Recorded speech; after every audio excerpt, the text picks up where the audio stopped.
Hello students, in this video I Abhay Kumar going to discuss assertion region objective questions of chapter 4 moving charges and momentum of class 12. It is part 18 of this chapter. Select the correct answers of the questions given below out of 4 options codes. A, if both assertion and region are true, and region is the correct explanation of assertion. Option code B is if both assertion and region are true, but region R is not the correct explanation of assertion. That is A. Option C, if assertion is true but region is false. And option D, if both assertion and region are wrong. That is, assertion is wrong and region is also wrong. Starting from question number 1, assertion is no force is exerted on a stationary charge in a magnetic field.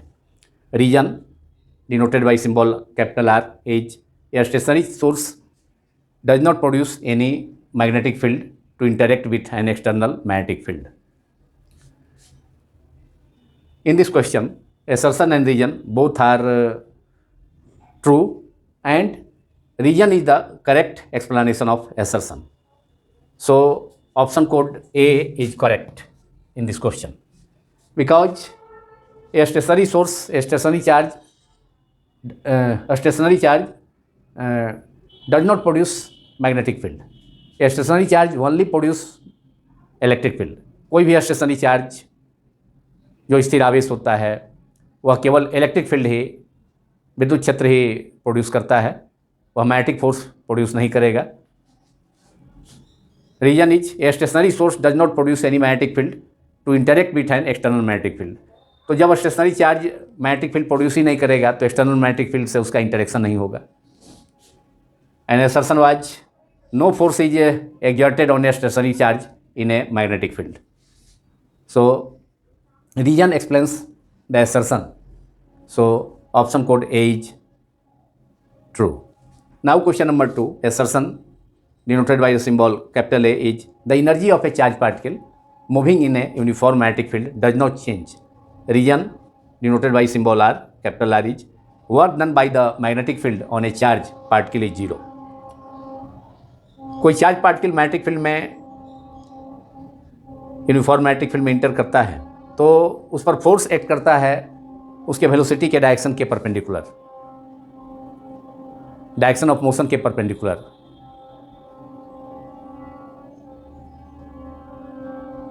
Therefore work done, formula for work done is W equal to F vector dot S vector Fs cos theta. तो force का direction उसके direction of motion के along होगा और उसका path circular होगा. तो circle के केस में फोर्स हमेशा एक्ट करता है चार्ज पार्टिकल पर सेंटर के along, which is called centripetal force. और direction of motion of the charge particle that is along the tangent of the circle. A tangent drawn to any point of a circle is perpendicular to the radius and force is x towards the radius, along the radius. So work done by the force work done by the magnetic field on a charged particle is 0 because theta is equal to 90.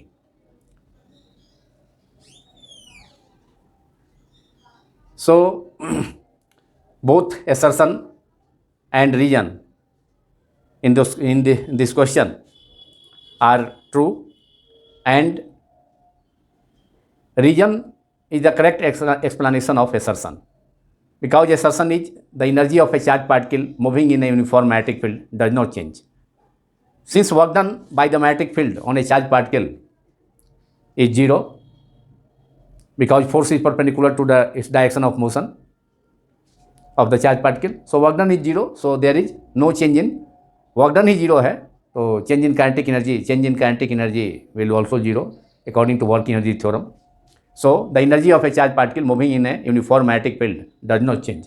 So both assertion and reason are correct, and reason is the correct explanation of assertion. So option code A is correct in this question, question number 2. Now question number 3, assertion is denoted by the symbol capital A. Cyclotron does not accelerate electrons. Absolutely right, absolutely correct. And reason is mass of the electrons is very small. Both statements, that is assertion and reason, are true, and reason is the correct explanation of assertion. So option code A is correct. A is correct. We can explain it. Cyclotron is used to accelerate only positively charged particles or positively charged ions. It cannot accelerate negatively charged particles like electrons because mass of electron is very small. So electron moves fastly. Electrons move fastly, and it will be out of phase of the applied external electric field. So cyclotron cannot be used to accelerate negatively charged particle like electrons. Cyclotron केवल positively charge particles को ही accelerate कर सकता है, जैसे कि proton है, alpha particles है, इसलिए कि उसका मास ज़्यादा होता है। इलेक्ट्रॉन का मास काफ़ी कम होता है, जिसके कारण वह इलेक्ट्रॉन काफ़ी फास्टली मूव करता है, काइनेटिक एनर्जी इसका काफ़ी अधिक होगा। और यह दोनों डीज के बीच में, साइक्लोट्रॉन में 2 डीज होते हैं, 2 हॉलो बॉक्सेस होते हैं, तो उनके बीच में काफ़ी फास्टली मूव करेगा, और जिसके कारण अप्लाइड एक्सटर्नल इलेक्ट्रिक फील्ड जो इलेक्ट्रिक ओसिलेटर यूज होता है साइक्लोट्रॉन में, तो अप्लाइड इलेक्ट्रिक फील्ड के से आउट ऑफ फेज हो जाएगा। Therefore cyclotron can not use to accelerate negatively charged particles like electrons. So in this question number 3, option code A is correct. Now question number 4, assertion is a current carrying wire produces magnetic field around it. Reason is no magnetic field is associated with a wire that carries no current. A current carrying wire produces magnetic field around it. कोई भी current carrying conductor है तो उससे current flow करता है, तो उसके चारों तरफ मैग्नेटिक फील्ड सेटअप होगा, जिसे ऑस्टेड ने अपने एक्सपेरिमेंट के द्वारा बतलाया था। Oersted observe that when A current carrying conductor a current flows through a current carrying conductor, magnetic field is set up around it. So assertion is correct, and reason is no magnetic field is associated with a wire that carries no current. अब किसी wire से अगर current flow नहीं करेगा तो उस situation में उसके अराउंड, उस वायर के अराउंड मैग्नेटिक फील्ड भी सेटअप नहीं होगा। So both statements that is assertion and reason are correct, but reason is not the correct explanation of assertion, because moving charges produce magnetic field. Concept of magnetic field is due to moving charge. So both statements, assertion and reason are true, but reason is not the correct explanation of assertion. So option code B is true. Option code B is, if both statements or both assertion and reason are true, but reason is not the correct explanation of assertion, then in that case option code B is correct. So B is correct in this question. Now question number 5, assertion A is Ampere's circuital law holds for steady currents which do not change or fluctuates with time. Reason is Ampere's circuital law is similar to Biot-Savart law. Assertion is correct and reason is also correct, but both are independent statements. So option code B is correct in this question. We can explain it. Ampere's circuital law holds for a steady currents which do not fluctuate with time. तो ampere circuital law केवल steady current के लिए use होता है, मतलब DC current के लिए use होता है। एसी फ्लक्चुएट करता है, एसी करंट टाइम के साथ फ्लक्चुएट करता है, चेंज करता है, तो एसी करंट के लिए एम्पियर सर्कुटल लॉ यूज नहीं होगा। ये only DC current which is also called steady current, उसके लिए डीसी करंट के लिए यूज होगा, स्टेडी करंट के लिए यूज होगा, जो टाइम के साथ फ्लक्चुएट नहीं करेगा। और Ampere circuital law is similar to Biot Savart law. Biot-Savart law is also related to magnetic field at a point due to a current element. It gives magnetic field at a point due to a current element. Biot-Savart law किसी current carrying conductor के current element के कारण magnetic field का expression देता है, मतलब magnetic field ही का magnitude देता है, और डायरेक्शन हम राइट हैंड थंब रूल या राइट हैंड पाम रूल से डिटरमाइन करते हैं। And reason is Ampere circular law is similar to Biot Savart law, और दोनों सिमिलर इस सेंस में है कि बायर-सावर्ट लॉ भी मैग्नेटिक करंट एलिमेंट के कारण मैग्नेटिक फील्ड देता है किसी पॉइंट पर, और एम्पियर सर्कुलर लॉ भी किसी क्लोज लूप के लिए क्लोज लूप के अराउंड मैग्नेटिक फील्ड का लाइन इंटीग्रल देता है. Line integral of magnetic field around a close loop is equal to the current mu zero times the current that is enclosed by the loop. So both Ampere's circular law and Biot-Savart law are related to magnetic field. We can calculate magnetic field due to a current carrying conductor or current carrying circular loop using Biot-Savart law, and also we can calculate magnetic field at a point due to a infinitely longer state wire or a state current carrying conductor. Expression for magnetic field at a point, near a point due to an infinitely long straight wire is same as that can be obtained by Biot-Savart law in the same case. So both Biot-Savart law, both Biot-Savart Ampere circular law and Biot-Savart law are similar. So option code, but both are independent statement. Region is not the correct explanation of assertion. So option code B is correct.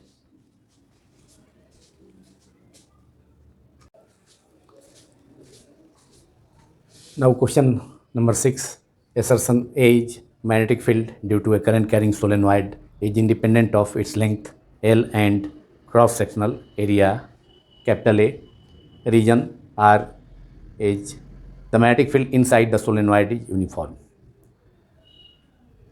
Both statements, that is assertion and region A and R, are true, but both are independent statements.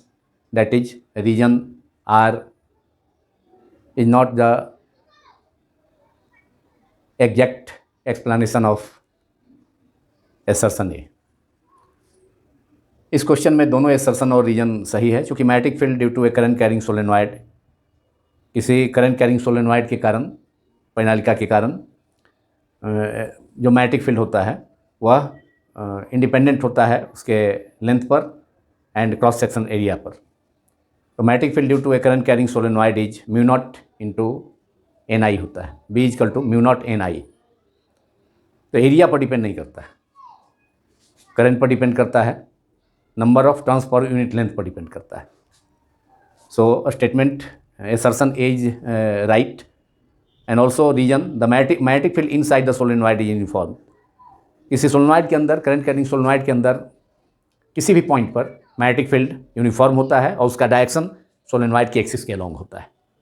So both assertion and region are true, but region is not the correct explanation of assertion. So option code B is correct. Question number 7. Assertion is the magnetic field inside a toroid is independent of its radius and depends only on the current and the number of turns per unit length. It is correct. Reason is the field inside the toroid has constant magnitude and tangential direction at every point. किसी toroid के अंदर magnetic field constant होता है और उसका direction tangential होता है, क्योंकि टोरॉइड एक रिंग होता है, एक सर्कुलर रिंग है जिसमें अनेक नंबर ऑफ टर्न्स होंगे. तो किसी भी जगह पर मैग्नेटिक फील्ड का जो डायरेक्शन होगा वह टेंजेंशियल होता है उसके सर्किल के किसी पॉइंट पर. तो वैसी स्थिति में इसके एक इंच से करंट इंटर करेगा और दूसरे इंच से बाहर निकलेगा. तो ये सर्कुलर रिंग है टोरॉइड, और कहीं भी इसके कोर के अंदर कहीं भी मैग्नेटिक फील्ड होगा तो वह कांस्टेंट होता है, कांस्टेंट मैग्नेटिक फील्ड होता है इसके कोर के अंदर कहीं भी किसी भी पॉइंट पर, और उसका डायरेक्शन टेंजेंशियल होता है along the tangent drawn to the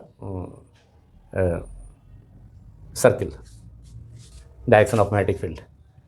So assertion A is correct, and region R is also correct, and magnetic field inside a toroid is independent of its radius पर depend नहीं करता है, इसलिए कि magnetic field inside a toroid is formula इसके लिए फिर mu naught n I where n is the number of turns per unit length of the toroid. तो ये करंट पर डिपेंड करता है and number of turns per unit length पर depend करता है, उसके रेडियस पर डिपेंड नहीं करता है, टोरॉइड के रेडियस पर डिपेंड नहीं करता है, या टोरॉइड के वायर पर डिपेंड के रेडियस पर डिपेंड नहीं करता है, और depends only on the current and the number of turns per unit length. Current पर डिपेंड कर रहा है, आई पर कर रहा है, और एन पर भी कर रहा है, स्मॉल एन पर भी कर रहा है, small n number of turns per unit length. And reason is the field inside the toroid has constant magnitude and tangential direction at every point. तो इसका टोरॉइड के रिंग में, टोरॉइड का जो सर्कुलर रिंग है उसके कोर में magnetic field का डायरेक्शन कहीं, मैग्नेटिक फील्ड का मैग्नीट्यूड कहीं भी सेम होता है, और डायरेक्शन टेंजेंशियल होता है। जो सर्कुलर रिंग है, सर्किल यहाँ पर अगर हम ड्रॉन करें टोरॉइड का के कोर से होकर के, तो मैग्नेटिक फील्ड का डायरेक्शन टेंजेंशियल हो गया B along the tangent drawn to the circle. So statement 2 or region is also correct, but region is not the correct explanation of assertion. So option code B is correct. Now question number 8. Assertion is two parallel conducting wires carrying currents in opposite directions come close to each other. It is not possible because two parallel conducting wires wires carrying currents in opposite direction exert force in outward direction on each other, that is on both conductors. So both conductors will move apart, they will not come close. So assertion is wrong. दो parallel infinitely long conductor से या wire से, conducting wire से जब current opposite direction में flow करता है तो दोनों कंडक्टर्स पर फोर्स आउटवर्ड डायरेक्शन में एक्ट करता है, according to Fleming's left hand rule. तो वैसी सिचुएशन में दोनों कंडक्टर एक दूसरे से दूर जाएंगे, एक दूसरे से अलग होंगे, अपार्ट होंगे, न कि एक दूसरे के क्लोज जाएंगे। So assertion is completely wrong. Now reason is parallel currents repel and anti parallel currents attract. Parallel currents repel, parallel currents का मतलब जब दोनों वायर्स में, पैरेलल वायर्स में करंट सेम डायरेक्शन में फ्लो करेगा तो वे दोनों एक दूसरे को अट्रैक्ट करता है, और इसमें है कि repel each other. And anti parallel, opposite direction में करंट एक दूसरे को रिपेल करता है, और यहाँ है अट्रैक्ट। तो इसलिए reason is also, therefore reason is also wrong because parallel currents attract each other and anti parallel currents repel. तो रीजन में रिवर्स स्टेटमेंट दिया है, so reason is also wrong. अब आउट ऑफ 4 ऑप्शन कोड्स, मैंने पहले भी कहा था कि अगर if assertion and reason both are wrong then for that option code is D. So in this case assertion and reason both are wrong, option code D is correct. Now question number 9. assertion is when a magnetic dipole is placed in a non-uniform magnetic field only a torque acts on the dipole. बिल्कुल गलत है, absolutely wrong, because when a magnetic dipole or a bar magnet is placed in a non-uniform magnetic field, the magnetic dipole will experience net force as well as torque, both. But assertion is when a magnetic dipole is placed in a non-uniform magnetic field, only a torque acts on the dipole. तो जब किसी magnetic dipole को, किसी bar magnet को, क्षण चुंबक को या चुंबकीय द्विध्रुव को नॉन यूनिफॉर्म मैग्नेटिक फील्ड में रखा जाएगा और समरूप चुंबकीय क्षेत्र में रखा जाएगा, तो उस पर नेट फोर्स भी काम करेगा, परिणामी बल भी काम करेगा, और टॉर्क, बल आघूर्ण भी काम करेगा। जबकि क्वेश्चन में केवल टॉर्क दिया है, इसलिए assertion is wrong. Now we have to see reason force would also act on dipole if magnetic field were uniform. Force would also act on dipole if magnetic field were uniform. This is also wrong. If magnetic field were uniform, then net force acting on the magnetic dipole will 0. Therefore, reason is wrong. That is, force would also act on dipole if magnetic field were uniform. तो uniform magnetic field के case में net force acting on a dipole is 0, अगर magnetic field uniform है तो। Non uniform magnetic field है तब तो net force भी एक्ट करेगा और टॉर्क भी एक्ट करेगा। So again option code D is correct because assertion is wrong and region is also wrong. So option code D is correct in this question.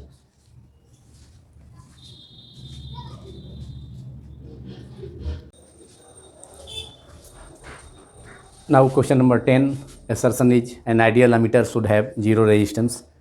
Region R, capital R, symbol of region is denoted by symbol R. An ammeter is a device used to measure current through a circuit element. तो एक ideal ammeter का resistance zero होता है, चूँकि ammeter से large current flow करता है. Ammeter से सर्किट में फ्लो करने वाले लार्ज करंट को मेजर किया जाता है. तो आइडियल एमीटर का, आदर्श एमीटर का रेजिस्टेंस जीरो होना चाहिए. assertion is correct and reason an ammeter is a device used to measure current through एक सर्किट एलिमेंट.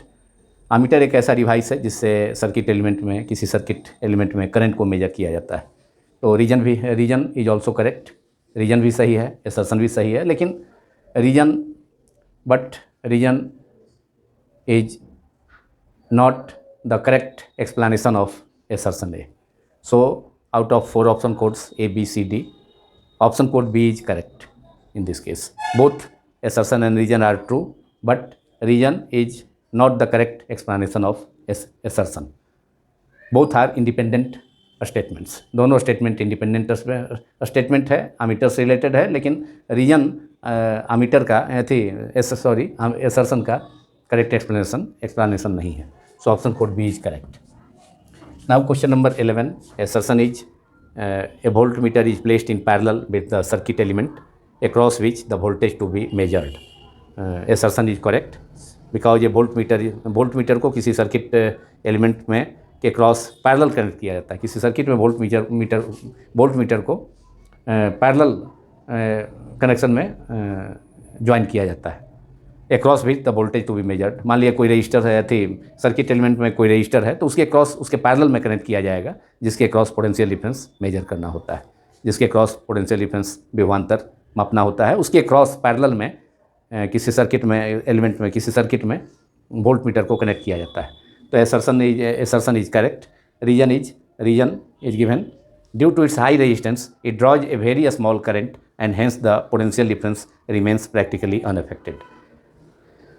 बिकॉज वोल्टमीटर का रेजिस्टेंस हाई होता है, इसलिए यह वोल्टमीटर सर्किट एलिमेंट से बहुत स्मॉल करंट को ड्रॉ करता है, बहुत स्मॉल करंट लेता है. And hence the potential difference remains practically unaffected. इसलिए पोटेंशियल डिफरेंस किसी दो पॉइंट्स के बीच का या किसी सर्किट एलिमेंट में रेजिस्टेंस के क्रॉस जो पोटेंशियल डिफरेंस होगा वह प्रैक्टिकली अप्रभावित होता है, क्योंकि वोल्टमीटर काफ़ी स्मॉल करंट को ड्रॉन करता है, लेता है सर्किट से.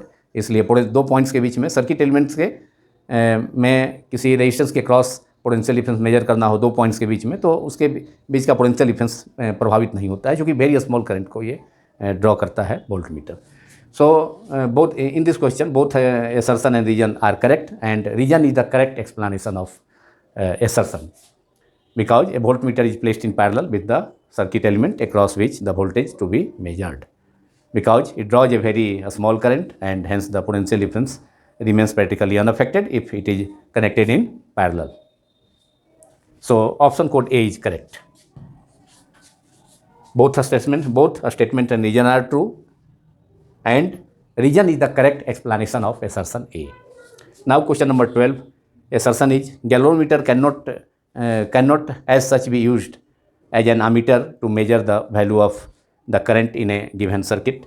Reason, galvanometer gives a full scale deflection for a current of the order of microampere. Galvanometer, since the resistance of a galvanometer is very high, so it cannot be used as an ammeter to measure the value of current in the given circuit, large current in a given circuit. And it gives a full galvanometer needle gives a full scale deflection for a current of the order of microampere. माने means galvanometer microampere order के current को major कर सकता है, और उसके लिए full reflection होगा. माइक्रोएम्पियर 10⁻⁶ एम्पियर के ऑर्डर के करंट को ही मेजर कर सकता है, जो कि वेरी स्मॉल है. इसलिए resistance. So resistance, because resistance of a galvanometer is very high, so it allows very small current to pass through it. So it cannot be used as a ammeter to measure large current in a given circuit. So assertion and reason both are correct, and reason is the correct explanation of the assertion. So option code A is true.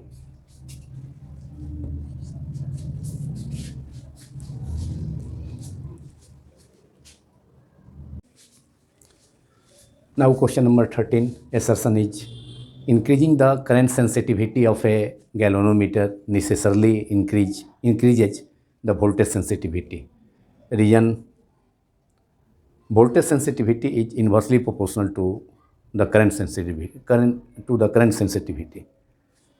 In this question, both assertion and reason are wrong. So correct option is D. Option D is if both assertion and reason are wrong. Because increasing the current sensitivity of a galvanometer may not necessarily increase the voltage sensitivity, because current sensitivity and voltage sensitivity both depends on the number of turns of the coil, galvanometer coil. But current sensitivity does not depend on the resistance of the coil, whereas voltage sensitivity depends on the resistance of a coil, of the coil, galvanometer coil. So if number of turns is doubled, then current sensitivity is also doubled. But as number of turns increases, then length of the coil will also increase, and therefore resistance of the coil will also increase in the same proportion. If number of turns is doubled, number of turns of the galvanometer coil is doubled, then current sensitivity is also doubled. But resistance of the coil also doubled, as resistance is directly proportional to length. So if number of turns of the coil is increased twice, then resistance of the coil will also increase by 2 times. Therefore voltage sensitivity theta by V equals to 1 by R multiplied by NBA by C. N is double 2N, R is also double 2R. Then voltage sensitivity 2 in numerator and denominator will cancel out. So voltage sensitivity remains unaffected, while current sensitivity increases twice when the number of turns in the coil is doubled. तो यदि किसी galvanometer के coil का number of turns को दुगना कर दिया जाए तो करंट सेंसिटिविटी तो दुगना हो जाएगा, लेकिन वोल्टेज सेंसिटिविटी पर कोई प्रभाव नहीं पड़ेगा। इसलिए कि जब नंबर ऑफ टर्न्स किसी गैल्वेनोमीटर कॉइल का अगर डबल किया जाए, उसको बढ़ाया जाए, डबल किया जाए, तो रेजिस्टेंस भी डबल होगा, क्योंकि रेजिस्टेंस लेंथ के प्रोपोर्शनल होता है। अब नंबर ऑफ टर्न्स बढ़ाएंगे, डबल करेंगे तो लेंथ भी उस कॉइल का डबल होगा और रेजिस्टेंस भी तब डबल होगा, क्योंकि resistance is directly proportional to length. तो करंट सेंसिटिविटी चूँकि रेजिस्टेंस पर डिपेंड नहीं करता है, तो इसलिए current sensitivity CS equal to NB/A/C। तो नंबर ऑफ टर्न्स डबल करेंगे तो current sensitivity 2 into NBA/C double हो जाएगा, लेकिन वोल्टेज सेंसिटिविटी होता है 1/R मल्टीप्लाइड बाई NBA/C। तो अगर नंबर ऑफ टर्न्स कॉइल का डबल किया जाए तो रेजिस्टेंस भी डबल हो जाएगा, क्योंकि लेंथ भी डबल होगा। उस सिचुएशन लेंथ भी, नंबर ऑफ टर्न्स बढ़ने से लेंथ भी बढ़ेगा, लेंथ भी डबल होगा तो रेजिस्टेंस भी डबल होगा। तो उस सिचुएशन में R की जगह 2R, R is replaced by 2R, N की जगह 2N, 2 से 2 कैंसिल, तो वोल्टेज सेंसिटिविटी तो remains unchanged while current sensitivity becomes twice.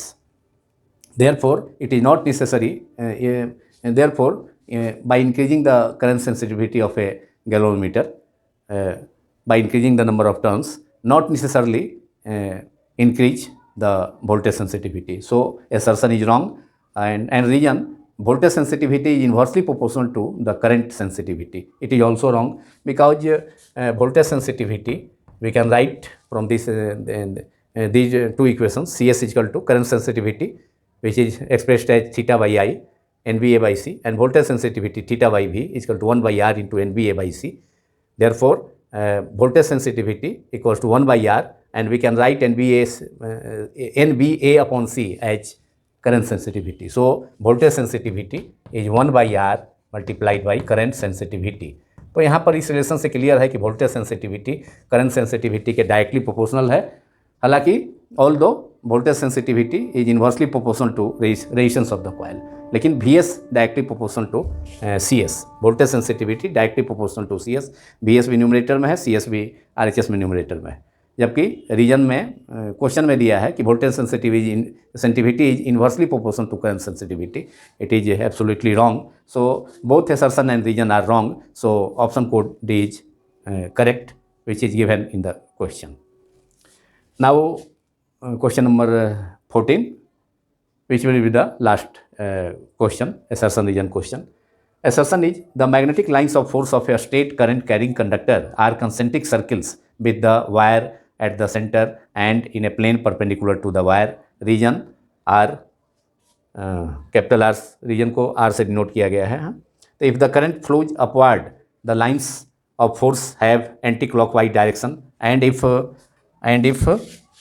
the current flows downward, then the lines of force have clockwise direction. Both assertion and reason are correct, but reason is not the correct explanation of assertion. क्योंकि magnetic lines of force किसी state मतलब सीधे चालक तार से, state current carrying conductor, state चालक से माने सीधे चालक धारावाही चालक तार से चालक से कंसेंट्रिक सर्किल के रूप में होता है. क्योंकि we know that magnetic field at a point due to a infinitely longer state conductor is at distance D or R from the a state wire, current carrying a state wire. B is equal to mu naught, B equals to mu naught I upon 2 pi D और R जो भी है. अगर R distance है, capital R distance है, तो 2 pi R. Current carrying conductor से अगर उस पॉइंट का डिस्टेंस सपोज किया जाए P है, उसका डिस्टेंस R है, जहाँ मैग्नेटिक फील्ड कैलकुलेट करना है, तो मैग्नेटिक फील्ड R डिस्टेंस पर होता है mu naught I upon 2 pi R by using Biot Savart law और Ampere circular law, that is B inversely proportional to R. तो करंट कैरिंग कंडक्टर के स्टेट करंट कैरिंग कंडक्टर जो कि infinitely long है, तो उसके अराउंड इक्वल डिस्टेंस पर जितने भी पॉइंट्स होंगे R डिस्टेंस पर, इक्वल डिस्टेंसेस पर, और स्टेट करंट कैरिंग कंडक्टर को सेंटर अगर मान लिया जाए, तो बहुत सारे कंसेंट्रिक मतलब same distance, state carrying conductor से सेम डिस्टेंस पर मैग्नेटिक फील्ड का वैल्यू सेम होगा. तो जितने भी पॉइंट्स हैं सेम डिस्टेंस पर उस स्टेट वायर के अराउंड, तो करंट कैरिंग स्टेट वायर के अराउंड, तो उन सभी पॉइंट्स को अगर ज्वाइन किया जाए तो उनका लोकस सर्किल होगा. तो इस प्रकार अगर डिस्टेंस चेंज किया जाए, R चेंज किया जाए, तो फिर उस करंट कैरिंग स्टेट कंडक्टर के अराउंड इक्वल डिस्टेंसेस पर जितने भी पॉइंट्स होंगे उन दो पॉइंट्स पर मैग्नेटिक फील्ड का वैल्यू सेम होगा. तो फिर से उन सभी पॉइंट्स का अगर लोकस लिया जाए तो फिर से सर्किल होगा. तो इस प्रकार there can be number of concentric circles can be drawn in that case. So the magnetic field lines of force of a state current carrying conductor are concentric circles. So assertion is correct. Reason is also correct. Reason is if the current flows upwards, the lines of force have anti-clockwise direction, and if the current flows downwards, then the lines of force have clockwise direction. ये भी सही है. अगर current किसी straight conductor से, infinitely long straight conductor से या long straight conductor से, वायर से अपवर्ड डायरेक्शन में फ्लो करता है, तो magnetic lines of force anti clockwise direction में, and if the current flows downward, तथा यदि स्टेट वायर से, लॉन्ग स्टेट वायर से करंट डाउनवर्ड डायरेक्शन में फ्लो करता है, तो then the lines of force have clockwise direction. और मैग्नेटिक फील्ड का डायरेक्शन, मैग्नेटिक फील्ड लाइन्स का डायरेक्शन और मैग्नेटिक फील्ड का direction right hand thumb rule से डिटरमाइन किया जा सकता है. तो ये reason R is also correct, but reason is not the exact explanation of assertion A. Reason is not the true explanation of assertion A. Explanation होगा कि current carrying state conductors के से सेम डिस्टेंस पर, उसके around same distance पर जितने भी points होंगे वहाँ पर मैग्नेटिक फील्ड का वैल्यू सेम होगा. Therefore locus of those points will be circle.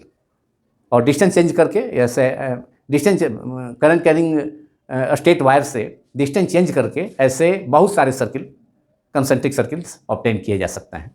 So in this question assertion and reason are both are true, but reason is not the correct explanation of assertion A. So out of 4 option code given in the questions, option code B is correct, not A, B. अगर reason assertion का correct explanation होता तब option code ए सही होता. अब इसी question के साथ यह वीडियो समाप्त होता है. ऐसे तो इस चैप्टर में एसर्शन रीजन क्वेश्चन बहुत सारे हैं, लेकिन उनमें से कुछ इम्पॉर्टेंट क्वेश्चंस को लेकर मैंने इस वीडियो को या इसके पहले भी चैप्टर्स में के वीडियोज़ को बनाया है, यह देखते हुए कि यह एग्ज़ाम पॉइंट ऑफ व्यू से क्लास 12 के स्टूडेंट्स के लिए, पार्टिकुलरली सीबीएसई क्लास 12 के स्टूडेंट्स के लिए तथा आईआईटी जेईई एडवांस के स्टूडेंट्स के लिए तथा नीट एम्स इंट्रेंसेस के लिए यह वीडियो काफ़ी उपयोगी साबित हो सकता है. यदि यह वीडियो आप सभी को पसंद आया हो तो आप लोग इसे लाइक करें, दूसरों से शेयर भी करें तथा सब्सक्राइब करना ना भूलें, क्योंकि फिजिक्स क्वांटम क्लासेस किसी भी क्लास का, चाहे 11th हो, 12 हो, बीएससी पार्ट 1 हो, पार्ट 2 हो, पार्ट 3 हो, या इंजीनियरिंग मेडिकल की तैयारी करने वाले छात्र हों, उन सभी के लिए थॉरो प्रिपरेशन और एग्ज़ाम पॉइंट ऑफ व्यू से भी यूजफुल प्रिपरेशन कराने का एक विनम्र प्रयास है. फिर हम लोग अगले वीडियो में मिलेंगे एक अलग चैप्टर के टॉपिक के साथ. Thank you very much.